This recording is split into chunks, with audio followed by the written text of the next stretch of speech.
The dominant culture and Western medicine treat neurodivergence as a disorder. It is written into medical manuals, into diagnostic criteria, and into the language of symptoms.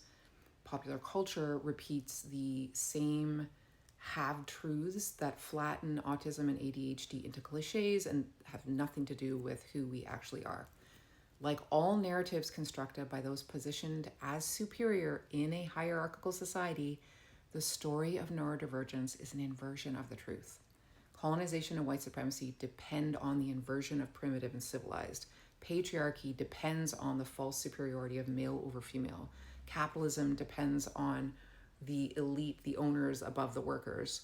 All of this relies on disconnecting us from our true multidimensional nature and then labeling anything that brings it into our awareness as insane. So for centuries, every human capacity that has threatened these false binaries, every trait that destabilizes the gaslighting required to keep them in place has been labeled a disorder.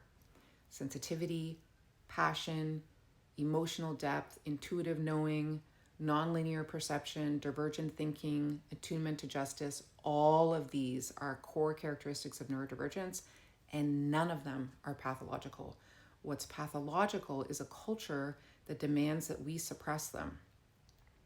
If you are sick of being force-fed the inversion of reality, the lie that numbness is maturity, that compliance is sanity, that feeling deeply is a flaw, and you are finally ready to honor the capacities that connect us to all life, it is time to remember who we are, and it is time to honor and celebrate the capacities that connect us to life and to truth. We were never meant to fit into this culture. We were meant to transform it.